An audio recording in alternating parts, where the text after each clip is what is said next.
Welcome to the Lawn Theory Podcast. Real conversations with real business owners. Hey everyone, it's Stephen Warner with Lawn Buddy, and welcome to Lawn Theory. We haven't had an episode in a very long time, and today I'm super pumped to be joined by some of my friends who have a lot of really cool jobs, but I'm not going to steal your thunder. I'll let you talk about it. Dusty's really nervous, guys, so make sure you zoom in. Yeah. So I'll start over here. My name's Connor Knoll. I'm a firefighter for Wichita Fire Department. I also help run a nonprofit that benefits Wichita firefighters called Beyond the Call. What station are you, and what's your specialty? I am at Station 4 on C Shift. It's located at McCormick and Meridian, and we are a special ops house, so we do all the scuba diving, swift water, any of the weird stuff that you don't realize firefighters do, that's what we do. So, Like gambling? well, there's some gambling that goes on. Sports betting. Sports betting, yeah, that's right. I'm a Dusty Hatfield. I'm also a firefighter in Wichita. I'm also at Station 4, but on A shift. So like Connor said, we're the technical rescue team, so that's what we specialize in. And then on the side, I'm a co-owner of the Tree Techs with AJ. And then I also teach at Butler Community College, fire science classes. And I think that's about it. So would you say you make big sticks short? Yes. Yes. Okay, perfect. We're not existing. And I like to call him Professor Dusty since he teaches us. Professor Dusty. Professor. Okay, so I'm AJ Hennon. I work full-time in El Dorado on the fire department and co-own the Tree Techs with Dusty, and then also co-teach with Dusty at Butler Teach of Fire Science. What do you teach at a fire science class? I'm very interested in this because I have zero idea. We Right? just have to take our classes. Yeah, yeah, it's This is secret. really- Right now, so we're doing Firefighter 1, so we take kids who fresh out of high school, most of them, and teach them the bare basics of just what it is to be a fireman and what they can potentially see. And that's really, I mean, all you get into there. It's a cert level class, so we have a state agency that'll come down and test them at the end of it. So they should, if we did our job and they did their job, walk away with a certificate. So and then hopefully become future firemen, right? yeah, Dusty Maybe. likes it, so you can weed them out. Yeah. Pick out the good students. Yeah. Or you're just creating like the next generation of arsonists, right? It's Yeah, one of yeah, the one two. of the I two. do always Yeah. tell them that it's like if this fails, like we've given you enough skills to be some really good burglars. So always a fallback. So actually, that leads into a great segue. So I've gotten to know you guys over, how long have we known each other? About a year now, A little I over. think. Yeah. And so, really kind of dove head first. See what I did there? Just rescue swimming. Did you do that? I'm good. I'm more of a belly flop. Oh, that's good. Yep. Well, I'm trying to progress to that level, you know. But I've gotten to know you guys, and I've gotten to learn a lot of like the ins and outs of the firefighter community. Also, like, just been appalled with some of the things that you guys are used to. Like getting my favorite one was getting the washing machine to work at once with duct tape and violent donkey kicks. And they're like, "Oh no, it's just like this works still." Yeah, and it's I'm like, fine. "No, guys, you can do a better washing machine." But kind of go through how does one become a firefighter or a fire person, and then how do you go into like a specialized unit, and then you're in El Dorado, so maybe go into the differences between like that, because I know you guys are a smaller team, so you probably have to be a jack of all trades to an Yeah. extent. Who wants to start? El Dorado or Wichita? Thumb wrestle over it. Well, my journey, like I wanted to be a fireman when I was a kid. Totally lost track of it. I played soccer and did that pretty obsessively. Had a kid young, so started working, trying to be an adult, and then I think I was like 26. And who's my now wife asked me like, "Well, what did you want to be when you were a kid?" And I said, "Fireman." I didn't even like think about it. And she's like, "Why don't you just do that?" And I was like, "That's a great idea. Why don't I just do that?" So I texted a captain that's on the job at Wichita right now, Larry Enlow, and just asked him like, "Hey, what do I got to do?" And I took my EMT at Butler, and then I got my fire 1 and 2, just my certs. I didn't take the whole semester classes at Hutch Community College, and then I applied. I spent a year out at Textron as an airport firefighter and kind of got my feet wet and figured out. I worked with a bunch of retired city guys, so they got me excited for the job, but it was like really boring. Like you Mhm. checked extinguishers and you did inspections and you filled the fire systems. It was just like not real firefighting. But they did get me excited for the job because they would tell me all these crazy stories, and I got super excited. So then I applied, and you go through a formal interview process. When I went through, so it was like suit and tie, like very serious, and like a bunch of chiefs are sitting at tables, and you did that, and then you did like a little physical test. Back then it was a CPAT, so it's kind of a nationwide test you use. And as long as you pass that, you do good in your interview, get hired, and then you go through a recruit class. And mine was short. It was during COVID, so it was only 8 weeks. Typical recruit classes are like what, 12 to 16. Yeah, right now they're running 14. Yeah. So I had an 8 week like crash course, and they were like, "You're not going to hit the floor because COVID, basically. You know how COVID was." And then they were like, "Actually, never mind. You hit the floor tomorrow." So then all of a sudden I was a fireman. Mhm. So here I am. And that was kind of like the boot camp Yeah. portion. Yeah. That's boot camp. Yep. And so explain that a little bit more to me. Like, what does a recruit go through? I know there's some swimming involved because we've talked to a few in the pool or adjacent to the pool, but So, I mean, like a brand new recruit, like you don't know who you're getting. So they make it pretty clear on like day one, we don't care who you are, where you come from, what you've done in the past. This is Wichita. This isn't like I came from El Dorado. They didn't care that I came from El Dorado. They don't care anything I did in El Dorado. So, they kind of strip everybody down. You're equal. Um, and it's just they teach you the basics. Like you go through however long they choose to make it, whether it's 8 weeks. Mine was 16 weeks. Um, it's just you had like to take it twice. yeah, because I failed the first time. But yeah, and that's like what Connor was saying. Like the length changes based on pretty much needs on the floor. Yeah. So like if we need guys, they'll accelerate a class. If we're doing all right on the floor, they'll spend more time with them. And the floor means like active. Yeah, at like a actually station. going to a station. Okay. Yeah, being assigned. But yeah, so they pretty much treat you like you don't know anything, and by the end of it, they make some really solid nozzlemen, which is the guy who rides the back of the engine and works the hose line. But yeah. How do you become an honorary nozzleman? Because I need. Oh, a really good nozzleman. I need that title. So then after recruit class, you hit the floor. Like, so you're assigned a station and a shift, and then you work your normal 24/48 schedule. But for that first, kind of depends, 10 to 12 months, you're a probationary firefighter. You're a temporary employee in the city's eyes. You can be fired a lot easier. And you're kind of like the grunt. Like you're expected to scrub the toilets, clean the sinks, make sure there's coffee pouring, make sure the table's cleaned off.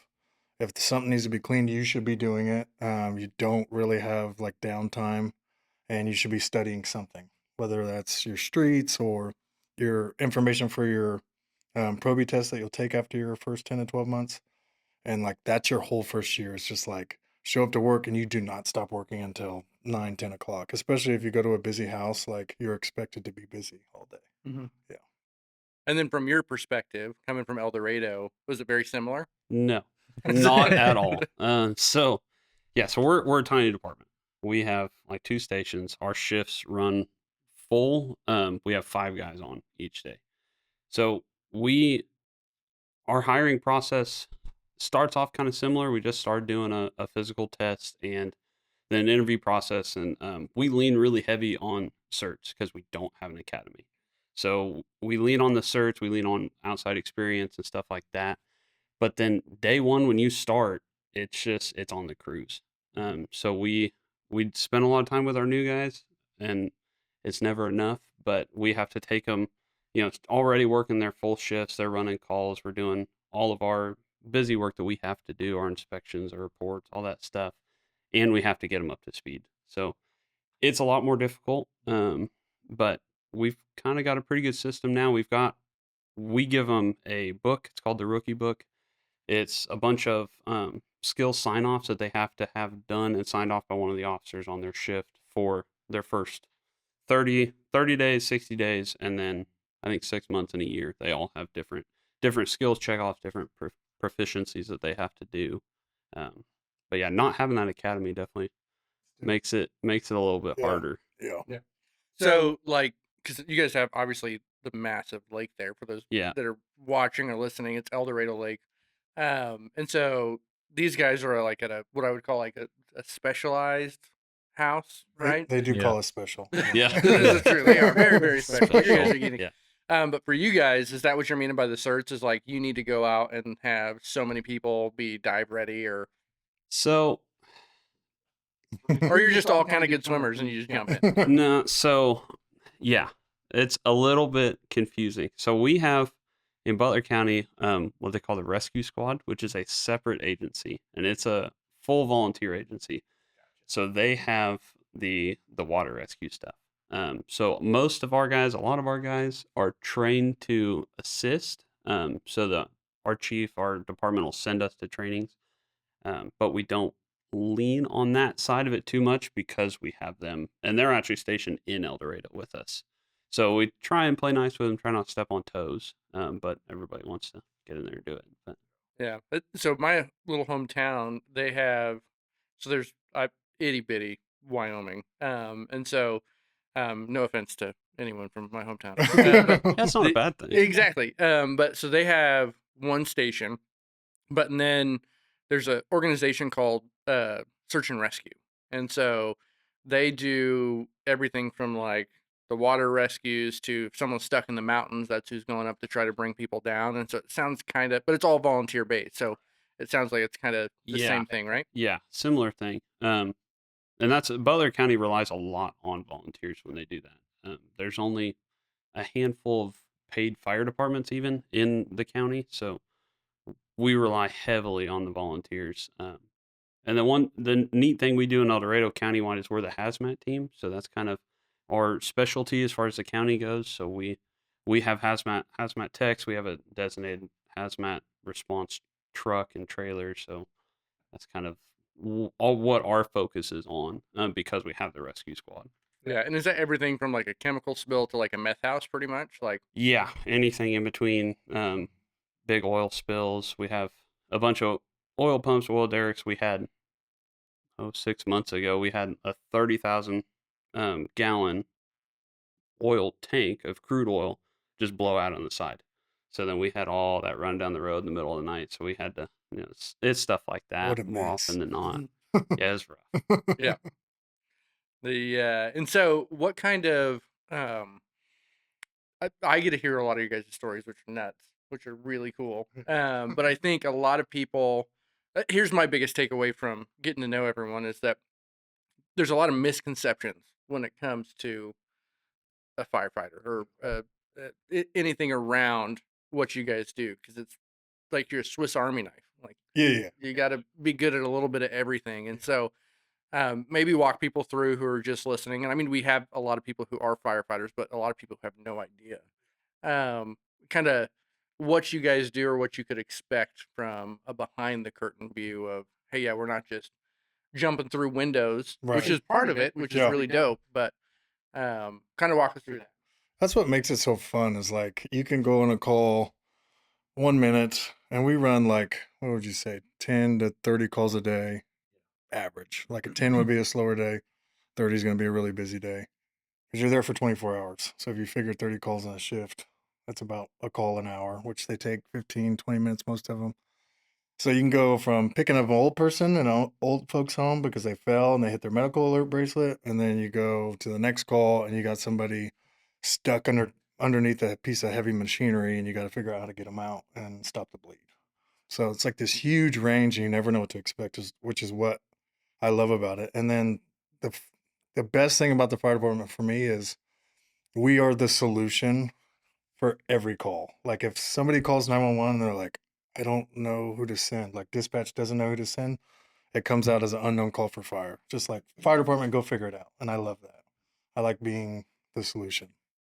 Yeah, I mean, we can go from houses burning down to I've had several calls where somebody says like my toilet's geysering water out the Yes. top of it and I don't know what to do. So we'll And turn you're the like, water off. yeah, like rather than dispatch being like, okay, well, you should probably call a plumber. They dispatch us out there, and we go teach them how to turn their water off. Yep. And so I mean, like we're literally the fix all. We're the Band-Aid that gets slapped on it. And I would say that's across the board.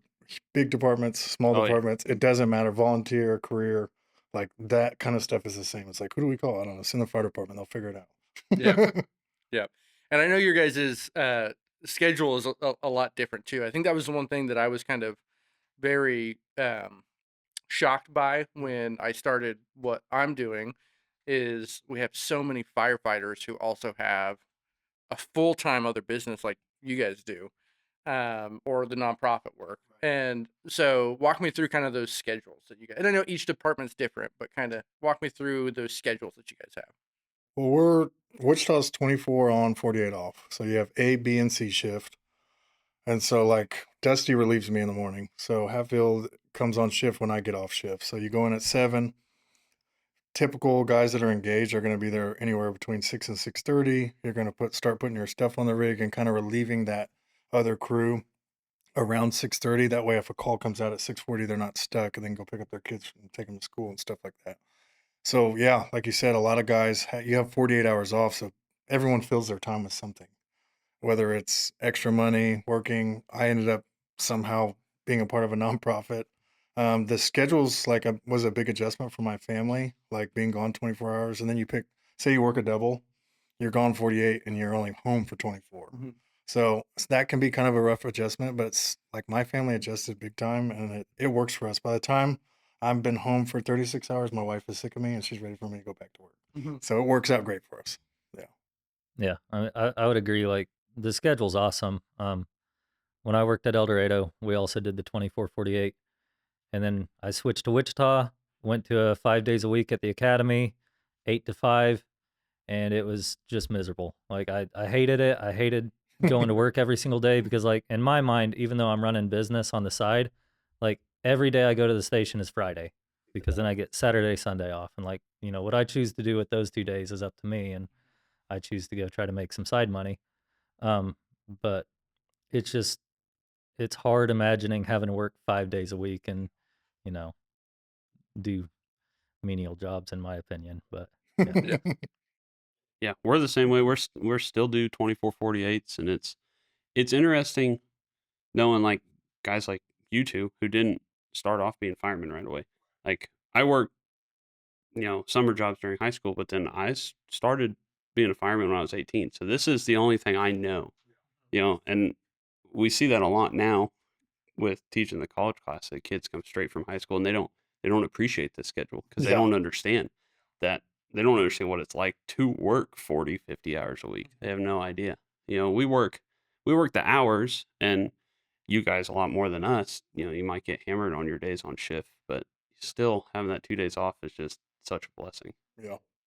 Yeah, it's huge.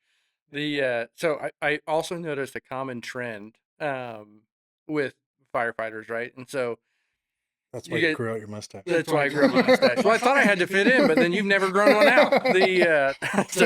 But everyone says like this is my side business or my part-time job or whatever. But at least in our network, they put up more numbers than people that are in it full time. And so that's one of the things that I think a lot of people can take away is just that discipline and how you structure your day, and what you can do. Because you guys are doing tree calls all the time. And I know is it all firemen that work at your company? Yeah, there's 6 of us, and there's a couple that we kind of call on when we need extra help. But I've yeah, helped him one day. yeah, Did you? Connor Connor's helped helped us. Yeah. Could we get a picture of you with a chainsaw and like a cutoff shirt? Next He, time he we'll did get have one. a cutoff. He but did I have a think He cutoff. was I've just got- mostly holding a rope. Yes. I have a video of me dangling on a rope holding a saw, and he's filling my saw up. Yeah. Perfect. Yep. We need that video. Yes. Yeah. Yes. But like, what's been your experience through the nonprofit side and the business side, because they're both businesses? Yeah. Do you think that working in the department and what you've learned has helped you, or kind of walk us through your experience there? Yeah, I mean, the nonprofit for me is directly related to firefighters because Beyond the Call benefits Wichita firefighters. That's how our bylaws are written. So it's obviously super relatable, but I think, this was my first real career, I would consider. Like, I got my life back together. I got into firefighting. I was all in. And kind of like what you mentioned before, it just kind of like you're surrounded by all these dudes, but they're so driven and they have like this like hard work mindset, and they're just like, it's not even about all the money. They're just driven individuals and they just want to work hard. And so if you can apply that same mindset, like when we show up to work, we have downtime, but like at Station 4, and I know HA is the same way in El Dorado, like you train. If if you have downtime, you're training. You want to be a master of your craft. And that same mindset gets put into your side business, or for me, the nonprofit, where I'll put in 20, 40 hours a week with Beyond the Call. And right now I'm not getting paid, but I believe in it. I mean, I just totally believe in it. So I think just the work ethic in itself, you see it transfer over, and that's why you see successful businesses ran by firefighters. I think he's spot on with that. I mean, I think that we all kind of just have to fill our time a little bit, and we decide what we're going to fill it with. And me and Dusty are lucky enough to find something that we're passionate about, we enjoy doing, and we figured out how to make money doing it. But it is, a lot of it's just being driven, like you said, and not being comfortable just sitting down, not doing anything. It just can't. Don't get me wrong. I like the recliner. I like Yeah. to sit in a recliner. But another thing is firemen somehow have this like uncanny trait of knowing how to have fun at work, no matter what. Like you could be on some nasty crude oil spill. You could be like picking up an old person covered in poop. I mean, and we still like have fun. So I know these guys, and I've been a part of a day of their tree work. Like they have fun at work when they're doing trees. They're having a blast. Yeah. I think that's what really gravitated me towards the firefighter community when I first got involved. Was it's that, and it's a cliche term, but it's like embrace the suck. Like you Yeah. can choose to like enjoy even the worst times. Oh yeah. And so that's where I think I've drawn a lot of parallels with what you guys do, and why I wanted to get involved and help to whatever capacity I could. But I think that is a huge thing. It's like finding your group who you can be authentically yourself Yeah. and have a good time, but also push each other. 'Cause that's one thing that I felt was missing when I moved to Wichita, right? Is that group, that core group of dudes that I had gotten out with. Like Yeah. no one's there pushing you anymore. Yeah. And so then it's really easy to start having bad habits start coming in play, like going to sleep with a bottle of booze, or the name a bad habit. And what I found is that never really goes away, and you need a group of friends and family around you to like keep you accountable. Oh yeah. Right? Because then it's really easy. There's a vice for everything, right? There's the booze, but then like when you become sober, like I've been sober 3 years, right? Well then it's like, I'm gonna decompress tonight with a cookie. Yeah. Yeah. Like, I'm just Hey. replacing killing myself with booze with diabetes, Yes. And so, but having a group to like, hey, you're getting kind of fat, you should run. Yeah. Yes. Is really, really I important. get called fat a lot at work, so yes. That's Dusty's favorite word. Yeah, it's like first thing when you wake up, you're just like fat. So it sounds like you've learned how to harness that and then push it forward. How do you think as you grow, like as Beyond the Call grows, or as the tree techs grow, how do you ensure that quality stays the same as you grow, or do you cap it at like, say, hey, this is how big of a company I want to have, and we're not going to go further than that? That's a tough one. I mean, so like we're in our first year of operation and we've grown immensely, like way more than I thought we would in a year. What's it been, 9 months? Yeah, It's probably. like things have really blown up on us, and it's like, so I think it hasn't been like overwhelming growth though. So I think like once it gets to a point of where it's like like we're so big, like we're falling behind on stuff, we're not making the progress that we're wanting to, or like once it feels like we're just it's almost like hindering us. I think like that's where it's like, okay, we got to figure something out. We need to reassess. We need to replan. Figure out how to accommodate for this better. But I mean, like right now, I can't even imagine. Like yeah, like everything's going so good, and all of the growth has happened for a good reason. So I had no idea you guys have been in business for under a year. Like Yeah. you could have, It is blown up. yeah. So It's been interesting. we worked together on a project for hauling some limbs away, and it's like a very professional service. Like you Yes. guys have, I can't believe you've only been in business for a year. That I know you've been doing other stuff around that, but that's huge. I would have thought you guys have been in business for 4 years at the rate you're running. Like just with your professionalism, how you've structured everything, you're on time. Yeah. We looked at Most that. of the Half of us are on time. I'm Yeah. usually on time. Yeah. But I mean, that's so big for any industry. It's just so. That's congratulations to you guys because I would have said you were in business for a couple of years. One of the big things is our divisional labor has been huge. So Dusty, the way we have it set up is Dusty takes care of like the maintenance and a lot of the hands-on stuff, and then I run the books and kind of the more behind the scenes, running quotes, talking to customers, stuff like that. And so I ran a fence company last year by myself, with just part-time help, and learned that that is incredibly hard. And I worked way too hard. And now when we got together and did it this year, and I think that's why we've grown so quickly and so smoothly, is because we've had each other to lean on and to really separate some of those tasks. It's been incredibly helpful. You guys' mini skit is beautiful too. I really wanted to steal it. We'll sell it to you. Yeah. yeah. So, They need a new you one. need it. You're busy. Yeah. And then want to brag a little bit too on Beyond the Call. So you guys just had your first event, the 9/11 Honor Challenge, Mhm. and I think it was very, very well put together. I didn't know what to expect. Yeah, me Going- either. going into it. But I've done a lot of first time events, and it's always been like, yeah, this was pretty decent. And you guys ran it, but it was dope. Like everything turned out really good. There was way more people than I thought would show up that showed up. I mean, you could always do better, but the like it was organized really well. And so kind of maybe tell people what it was, and then you guys can talk about how much fun you had during it.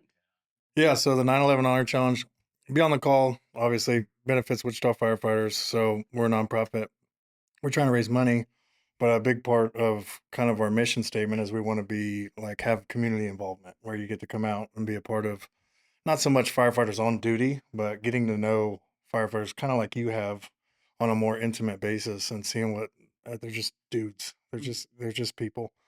And so the 9/11 Honor Challenge we did it around 9/11 for obvious reasons. We wanted to honor those of 9/11. And then, so it was a fitness competition, and you had 9 events, so 9 different exercises and 11 laps. And we had like kind of a secret last event, which was search. So we try to do a lot of the events based off firefighter obstacles. Swing a sledgehammer. You did your search through, it was fake smoke, but people were still very bothered by it. Just to give them that like sense of, this is what it's like. It's dark and scary. It's not Chicago fire. You cannot just walking through a fire with no mask, and you can see everything, and it's pretty. And like you said, like it was our first event, so you're always kind of like, oh, is this gonna go well? Is anybody gonna show up? And I remember we set the barricades out, and then I came back to Station Zero where the starting off point was, and there were so many people walking up. I was like, okay, it's gonna be okay. It's gonna be fine. Then a lot of people started showing up. I'm like, maybe this is going to go really bad. I'm not sure. Like I was like freaking out no matter what, good and bad. And it, like you said, it went super smooth. The events went super smooth. We had never ran a fitness competition before. So that was my probably biggest fear is like, I don't think we know what we're doing. And luckily there's 4 of us that help run Beyond the Call. Brian is kind of the business guy, and he was super organized with just like the organization of volunteers, organizing the events. We had some input from some guys that have been a part of like Hyroxes and CrossFit competitions. And so we had some good input from firefighters that helped us out a ton. And I think people had a really good time. Like I know these guys ran it and they had a blast. So I'm excited for next year.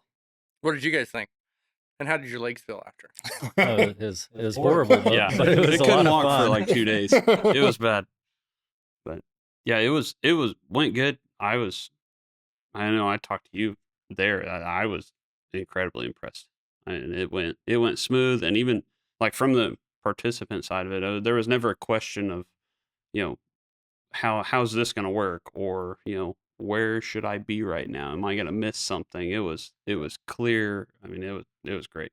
Yeah, and like also like the volunteers that were helping with it, like organizing the stations and stuff. Everybody was super cool with you, and it's like kind of one of my big fears is like the intimidation factor of it. Like, our guy's gonna be in my face, like, you can do better. But it's like everybody was super encouraging. Like, the guys running the station would be right next to you, like, keep going, keep going. And it was like it was just awesome. The structure of it worked really well, and it's like, once again, it was super impressive that was the first event they put on, and that's how well it went. So I've got some dope pictures of you guys too. The especially you on one of the tread. No, not the tread. The ski machine. yeah, Why can't I think? Row. Row Row machine. machine. Look, Yes. I'm an idiot. So- yeah, yeah. That's when I quit using my legs. It's because Dusty's veins are always popping out so Yeah. much. That's the protein you were drinking. Yeah, protein. So well, that actually so I get the privilege and the honor to sit on the board for Beyond the Call. But the parallels that I found between the military community and the firefighter community, and even into the lawn landscape outdoor community, is that same kind of mindset of working together. But what I really enjoy about Beyond the Call is like, hey, here is the health and wellness piece behind it, because it oftentimes gets left behind, and how you can have fun, come out, do an event, sweat, and be a little healthy together. Um, but then the flip side of it is like, how do you take care of yourself on the job and off the job? So one of the things that I haven't really publicly, I don't know if I told you guys this. I know you know this, but I've had cancer 5 times from the military. We tie it to the military, but the from chemical exposure and FR gear. And so it's all been like melanoma, but then also colon cancer. And so it's like a real deal. And so I always tell dudes to get their skin checked, and just don't listen to the podcast, actually do it, implement it. And so I've had a lot of parallels with the community, and then even stretching into the lawn and landscape community, right? Is you're dealing with chemicals all day long too. I mean, sawdust isn't really great for you either. But so just very honored to be a part of that, and help in a little way. But I wanted the reason for all that. I'll put a bow on this. Not a pity party. Oh, Steven, that's great. But talk about the soap that you guys just came out with. Yeah, so obviously we're always exploring ways to make some money. So we can right now we spend 97% of the money we make on programs for Wichita firefighters. So we have some partnerships around the city. Guys can get help with injury and stuff like that. So that's been great. And one thing we bought $5,000 worth of a different decontamination soap. The beginning of last year, we got a $5,000 check from Shields, and we just spent it on decon soap. Which there's a ton of different decon soap out there. I'm sure they all work okay. And Johnny, who's a founder of Beyond the Call, working with Dr. Seaberger, who they were like, we can make better soap. And I'm like, what? Like, can we? And they just started making soap. So Fireman's Friend, it is the company. And the Hard Bar is what the soap is called. And it's a decon soap. Some of the money that we raised from 9/11 Iron Challenge went towards paying for the clinical trials to prove that this soap actually gets the cancer off guys.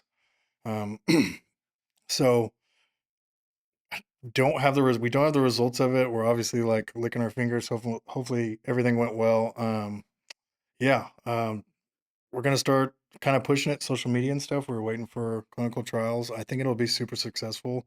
I think it works. Using the other decon soap after fires, like the most tangible evidence for me is usually when you go to a first do house fire, 2-3 days later, every time you get in a hot shower, you can smell smoke. We call it first do cologne coming off your skin and hair. And so if you're smelling that 3 days later, it's probably not good for your body. Fireman's Friend, the Hard Bar, I used it just the other day. We had a house fire. I used it, and that was the first time I actually used it because I haven't made a fire in a while, unfortunately. But I used it, didn't smell like smoke after. So I have positive thoughts that it does work. So that's where we're at with that. There you go. Now I know why I love to sniff you all the time. No, It's bad yeah. for you. I got to stop. The so kind of transitioning back then into another topic, which is your guys' business, which I guess is a previous topic that we already covered. But did you like that transition when I was thinking about what to talk about? And I'm really good at what I do. So what are you guys finding as the most enjoyable and challenging thing in growing your business right now? For me, I'd say it's the teamwork aspect of it. Lately, jobs have been, I mean, I think this is real wood, right? Yeah. Jobs have been going amazing for us. Now we'll probably break a house or something. But, like these jobs that we're anticipating are going to take, an entire day or 2 days or, however long, we've been just killing them. And I feel like it's because we've learned how to use our employees correctly. Our employees are starting to like really get a feel for what we need from them, learning how to divide and conquer, whatever it is. Uh, so that's I feel like that's where we've really grown lately is just the teamwork aspect of it, working together, learning how to designate different roles and, get stuff done in a quick manner. But Yeah, our efficiency has been incredible in the last probably the month. I would say we've really started flowing. The next thing that we're gonna fight is how to get to take our helpers from just being helpers to start running crews, get them trained up to do what we're doing. Because right now, the only people doing any actual tree cutting are me and Dusty, and that for now it works really well. But as we grow and as we get busier, we're gonna have to step into other roles. We're gonna have to start taking on different stuff. So that's gonna be, in my opinion, our next big challenge is cutting them loose and getting them trained up to where we feel comfortable, with them not breaking a house, as Dusty Yeah. puts it. Yeah. I worked with them the one day, and I'm with you. I thought they had been doing this for a while because I was going so well. And then all of a sudden I look up and Dusty's kind of like, whew, that went okay after he dropped the I would say that was probably one of the sketchiest jobs we've done. Yeah, but everything went super smooth. So I was with you. Like I thought they had been doing it for like a long time. Yeah. Was it sketchier than the job you turned down? No, that job would have been a nightmare. That was just going to be an insurance claim. But yeah, I see. And the tree side of it, we've been doing. Dusty's been doing it forever. I've been doing it for 4 years. So we've been cutting for a while, but this is our first year doing it. yeah, like running our own Running our business. own company. Like we each learned our roots from other guys throughout the years. It's just finally doing it on our own. Yeah. Learning our Oh, roots. that's so witty. Yeah. Hey, I'm just a punny guy. So do you think as you grow, you could almost structure it like a crew or a truck that you would at the fire department? Like as far as the training goes, like you have someone come in through your boot camp and your training to get certified with the not breaking a house. Yeah. So we kind of been talking about like it seems like our busy season is during the nice months of the year, anticipating that we'll slow down a little bit during the cold months, hopefully, because I don't like climbing and cutting in the cold. But it's like we've been kind of talking about maybe we can use these slower months for kind of like training guys up, kind of teaching them the things that we haven't really been able to teach them on the job site. Because it's like there's a little bit of on the job training, like when time permits, but most of the time it doesn't permit. We're trying to get work done. We're trying to, not be in this person's yard all day long. So there's not a whole lot of time for teaching moments. And so I'm hoping that with this winter, we can kind of get the, like we kind of have a couple guys picked out where it's like, he shows really good leadership qualities. He takes a lot of initiative. He does a good job running the saws, running the equipment. So like, let's start to invest in these couple guys, as far as like making leaders goes. And so, hopefully we get to start to tailor to those guys a little bit as we slow down for the winter months. One of the things, and I haven't even got to talk to Dusty about this yet. Perfect. So He doesn't need I to disagree. know. Surprise. Surprise. So as I mentioned with our firemen, they have a rookie book. So what I started building is like a foreman book. It's a training schedule of tasks, things that we need to show them, we need to make sure they can do before we just cut them loose. And I think that's something that maybe that's the direction we go with how to bring people up. Like Dusty said, we've got a couple guys that are just outstanding. I mean, I don't know why they work for us, but they are fantastic. Their attention to detail and their drive is second to none. So we got to figure out how to use them to their best ability. Now, what do you think for Beyond the Call? Like, as I know that it's in the beginning stages, Mhm. but the with anything you need to prepare for growth, how do you guys think that you'll, as you bring on more people and you're serving more firemen, how do you think you continue to manage that? Just like Money. yeah, well, Yeah. yes, we could always use more money. But I have faith that the money will come. We have a lot of good relationships we're building with businesses in the city of Wichita right now, and I think the money will come. And we're active in applying for grants and stuff like that. And I think the 9/11 Hour Challenge went well, so we know we can put on an event and it be at least somewhat successful. So we have faith in that. I think just like they're talking about, kind of figuring out how to delegate as we get bigger, because there's four of us that really do be on the call right now, and if it gets bigger you're going to have to delegate jobs to other people, and so just kind of figuring out what that looks like, and we've talked. There's a bunch of firemen on Wichita Fire that are super interested in being a part of Beyond the Call and helping out, whether that be on a volunteer basis or long term, maybe getting paid. But they believe in it too, just like we do, the founders. So I don't really know what that looks like yet, but I know that that's going to be our challenges. Just like anybody, like it's kind of hard to delegate as a fireman, because you're just like, I'll just do it. You know what I mean? I'll just do it all. I'll take care of this and I'll just do it. And that kind of is, yeah, that hard work, that ethic can be kind of your enemy at sometimes, because you do need to delegate. That way it goes better and smoother. So that's probably something that we're going to be running into soon, I would imagine. But I have this wonderful board that will give me great advice. Steven. Horrible advice, yeah. Yeah, Bad you always advice. have good advice. Here's what we're gonna do. we need 50 bottles of baby oil and Dusty. All right, There's your I'm in. money problem. Yeah. Nobody will come to that. Everyone will. The entire staff. Oh man. So as we're kind of wrapping up, I'll leave it to you guys. What questions do you have for me, if any? If there's none, that's fine. Then I'll just guilt you into making better questions. Well, I mean, you've obviously grown Lawn Buddy from nothing to a whole lot of something. So, like, what is probably the most memorable mistake that you wish you wouldn't have made, and how could you have avoided it? The most memorable mistake. There's a lot of really good memorable mistakes. I think the one of the very first ones when we were starting, and this is funny because I was just thinking about a lot of this, was when we were starting Lawn Buddy. It was myself and my co-founder Phil, and we were building this app out, and we are like, how are we going to get people to use it? And at the time, there's this term called gamification. Do you guys know what gamification is?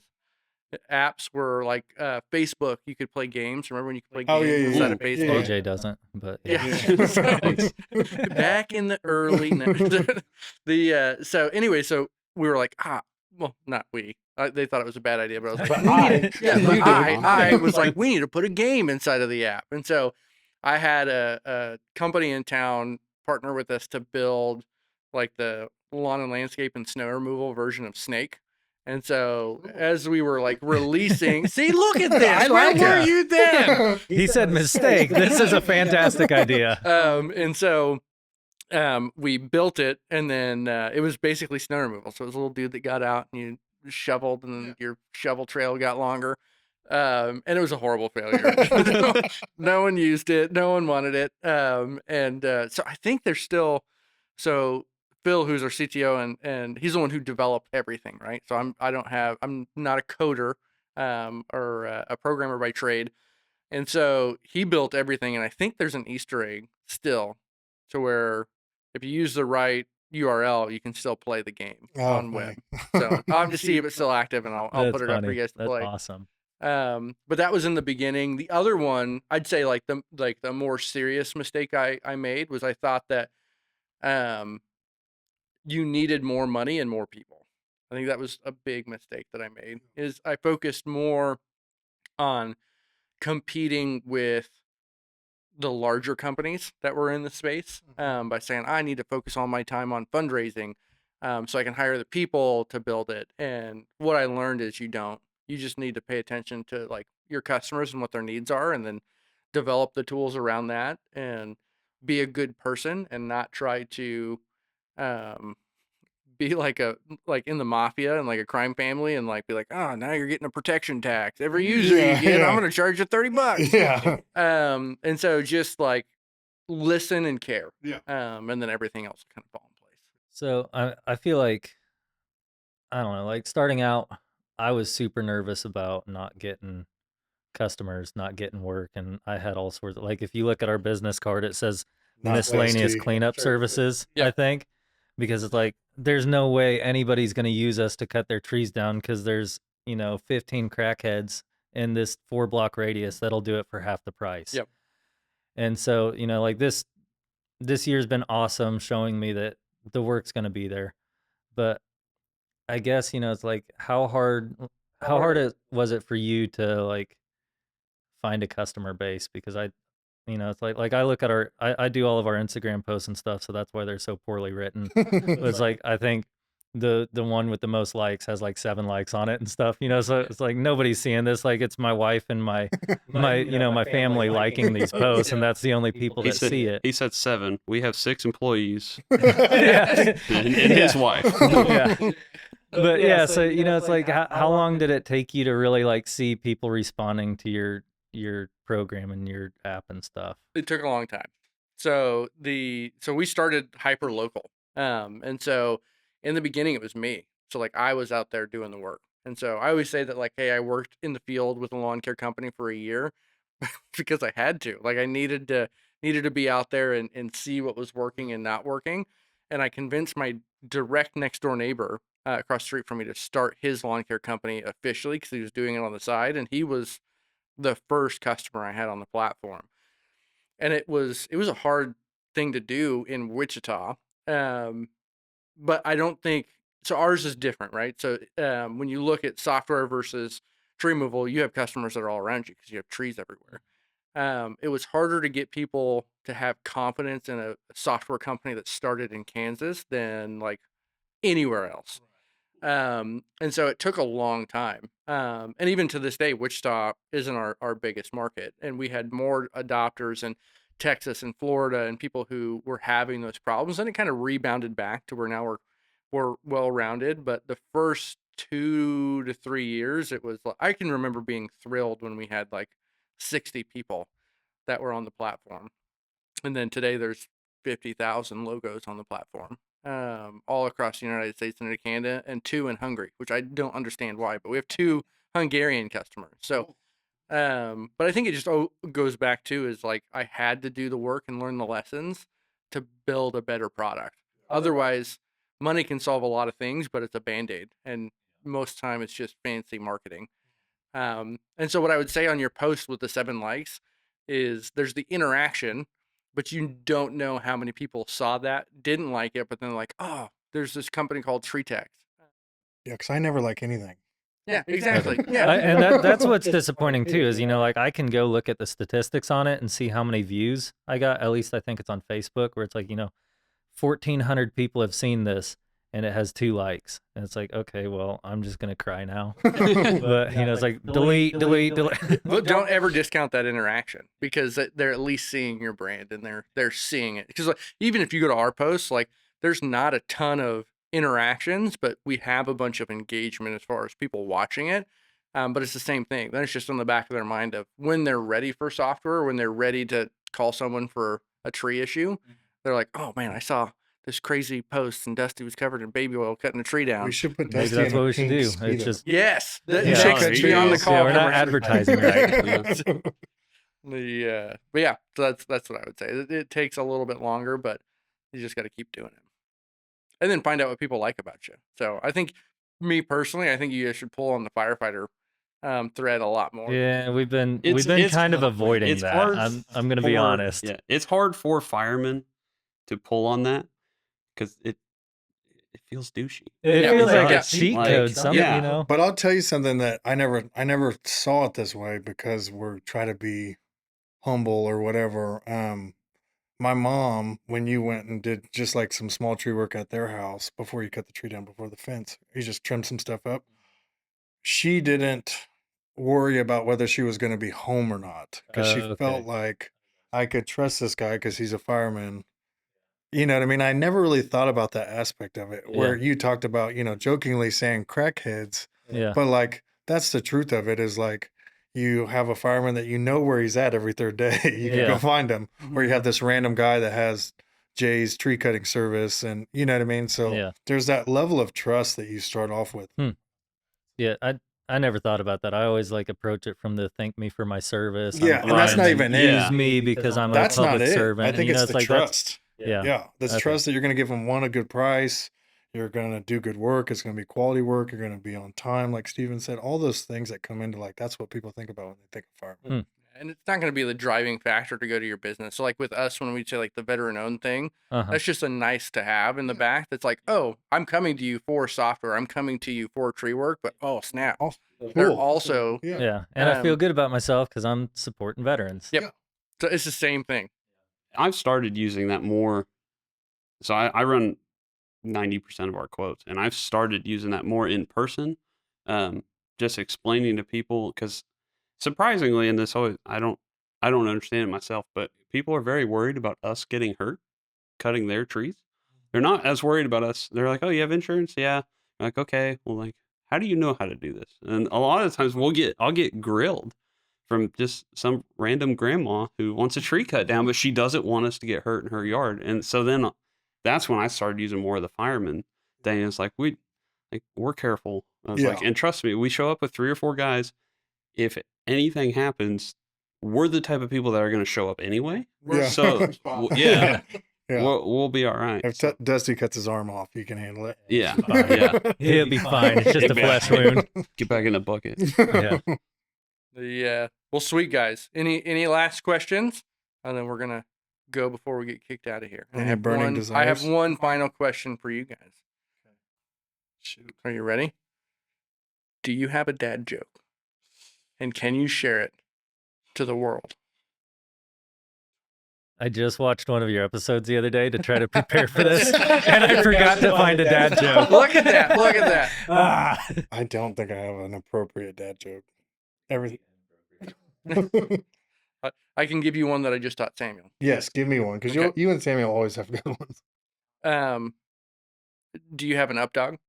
What's up, dog? Not much. How are you? And that's it. That's your dad joke. Yeah. That's your PG dad joke. Well, my granddaughters will be like, "Hey, Grampy, what? Chicken butt." That's it. It always blows me away that you're a grandpa already too. I'm like, you're the most handsome grandfather I've ever seen. I'm very proud. Look at this guy. Yeah. Look at this guy. So, well, guys, this was fun. We'll have to do it again. Maybe take the filter off a little more. I'll maybe not bring back the mustache. No, it's great. It's Yeah. good. I like the Yeah. mustache. Yeah. Yeah. So, AJ will bring the I'm mustache. just yeah. yeah, you grow it out. I'll not have it. Yeah, I'll do my best. We'll switch spots. So, all right, dudes. Sweet. Thanks. Thanks.